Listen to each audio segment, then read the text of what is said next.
السلام عليكم ورحمة الله تعالى وبركاته. مرحبا بكم معايا في مطبخ وحلويات مهاجرة.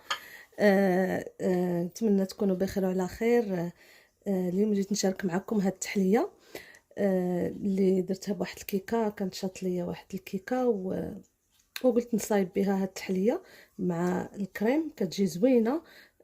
نتمنى تبقاو معايا حتى الاخير باش تشوفوا الطريقة اللي درت باش وجدتها. بغيت غير نهز معكم واحد الطريف باش تشوفوه.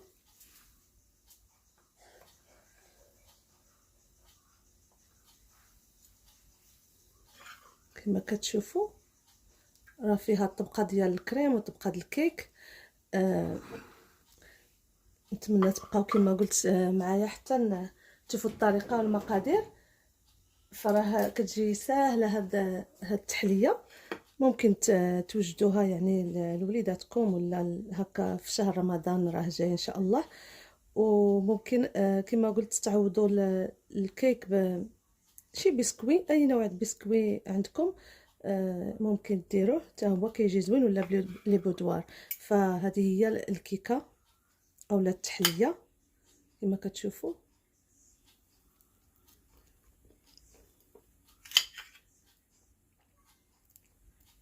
فكتجي زوينه بزاف بزاف مع هذا الكريم اللي هي غادي تكون كريم باتيسير مع الكريم شونتي مخلطين. كيجيو زوينين وسهله في ساعه كتوجد. فنتمنى تبقاو معايا حتى الاخير وتشوفوا الطريقه والمقادير. غادي ندوزو نصاوبوا كريم باتيسير. اول حاجه غادي ناخذ هاد 3 ديال اصفار البيض. فالكريم باتيسير دابا الاغلبيه كيعرفوا يديروها.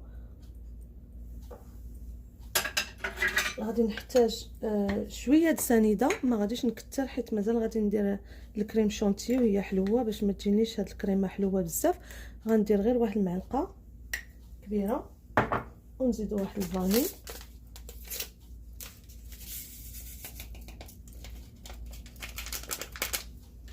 وعندي هنا 3 المعالق كبار ديال النشا.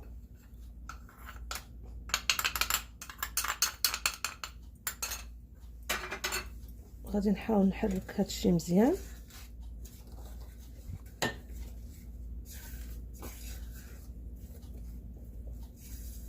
وغادي نضيفو عليه نص لتر ديال الحليب. ممكن تدفيوه ولا طيبوه، ممكن ديروه بارد. بطرق بجوج كتصدق.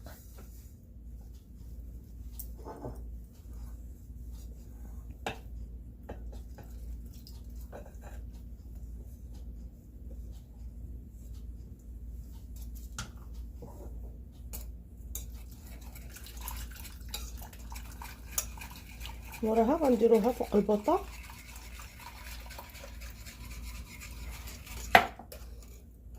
نحاولوا ما نديروها فوق البوطه حتى نتاكدوا بان هاد العناصر كامله تخلطات، خصوصا النشا باش ما يبقالناش لتحت في الكاسرونه ويتحرق.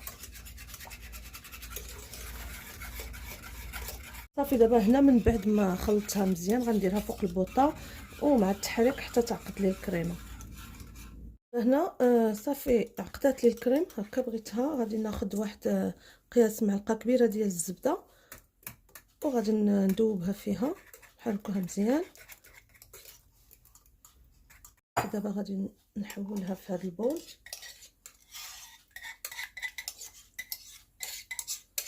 خليها تبرد مزيان.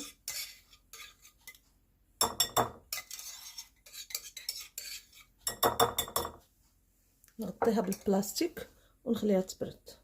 غادي ندوز نطلع الكريم. ندي هنا الكريم شونتي جوج كيجيو في الباكيه، جوج بحال هكذا. يعني غادي نديرهم هنا في البول وغادي نضيف عليهم 200 ملل ديال الحليب. فالطريقه كنتبعوا الطريقه اللي في الباكيه. وغادي نطلعهم حتى تعقد ويضاعف الحجم ديال الشكل ديالها. وعاد غادي نرجع معكم.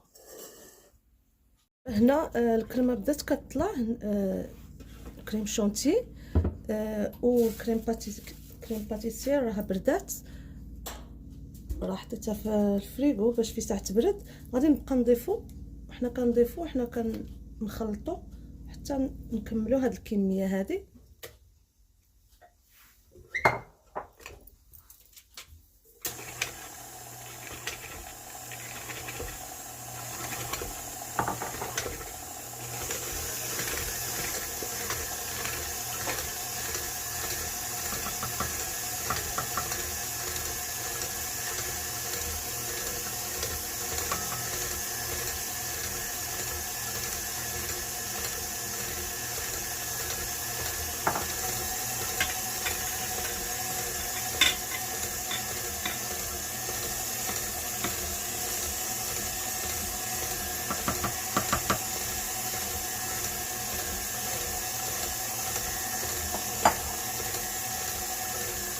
فهنايا كملت الكريمه كما كتشوفوا هكا كيجي القوام ديالها، كتجي زوينه.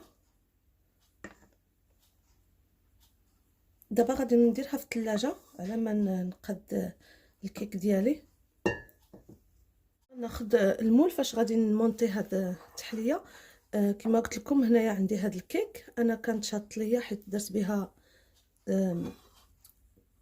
كيك بابس وبقات لي هذه، قلت ندير بها التحليه. غناخذها وغنفرتتها، غنفرتت النص هو الاول.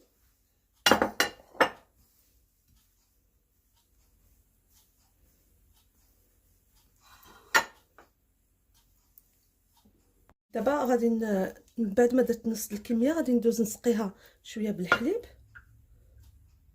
كما ممكن تسقيوها بالقهوه ولا تضيفوا في هذا الحليب نيسكافيه، المهم اللي بغيتو. انا غنكتفي غير بالحليب.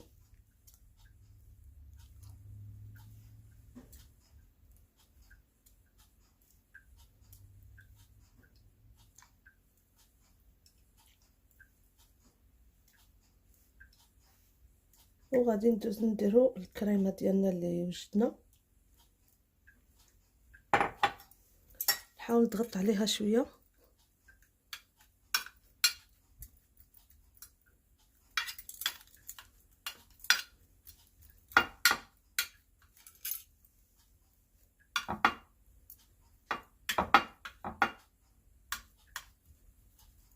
وناخذوا الكريمه ونحاولوا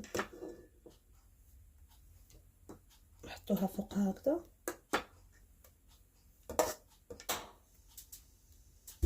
نحاولوا نقسموها على النص هاد الكريمه، ولا الا جاتكم كثيره ممكن تحتفظوا بها تصاوبوا بها حاجه اخرى، يعني لاشاط.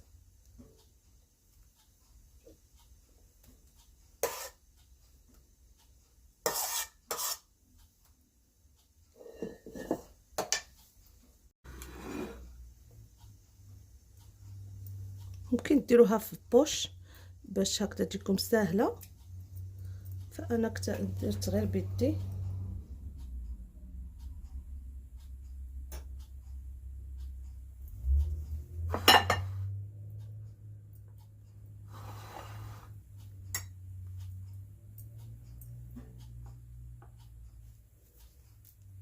كما قلت لكم ممكن تعوضوا عفوا هذا الكيك بكوكيز، اي نوع ديال البسكويت راه ممكن. كما ممكن تصاوبوا شي كيكه، يعني كيكه عاديه اللي معتمده عندكم ديال 2 بيضات حتى هي كتجي. غادي نضيف هذه من بعد ما فرتها الكميه اللي بقات.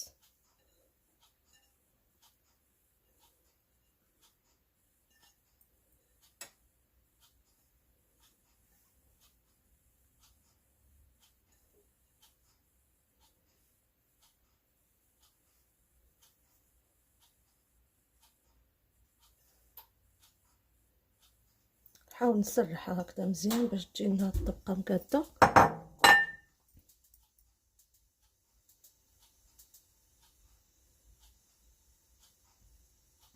ونضغطوا شويه هكذا بيدينا باش تقاد لنا مقاده وصافي. ضيفوا الكميه اللي بقات لنا من الكريمه.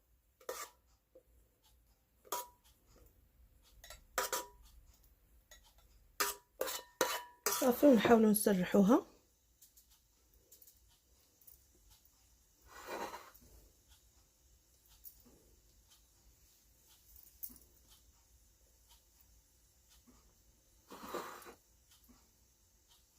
بالنسبه للتزيين عندي هنا الشكلاط، فهنا عندي 2 انواع الشكلاط. ما كانش عندي كميه كبيره من هذا حيت غير حكيته، وهذا دوك لي بيبيت شوكولا طحنتهم، هادو غير طحنتهم، فغادي نخلطهم بجوج.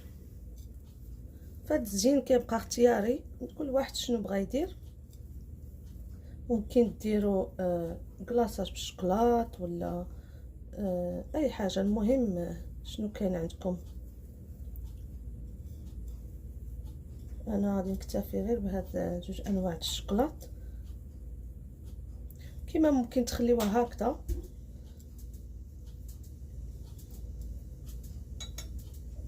كنتمنى تجربوها، فهاد الكريمه كتجي بنينه بنينه بزاف بزاف، وما تكثروش السكر في الكريم باتيسير كما قلت لكم، باش كتجيكم ما تجيكم زعما حلوه بزاف، حيت الكريم شونتي راه ديجا فيها السكر، باش متبقاش تقهم.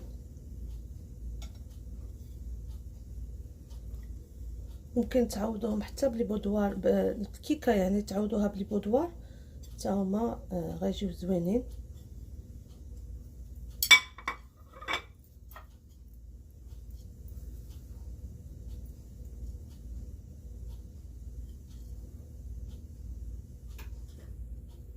غنديروها في الثلاجه حتى تبرد مزيان، وندوز معكم باش نقطعوها ونشوفوا كي جات من الداخل.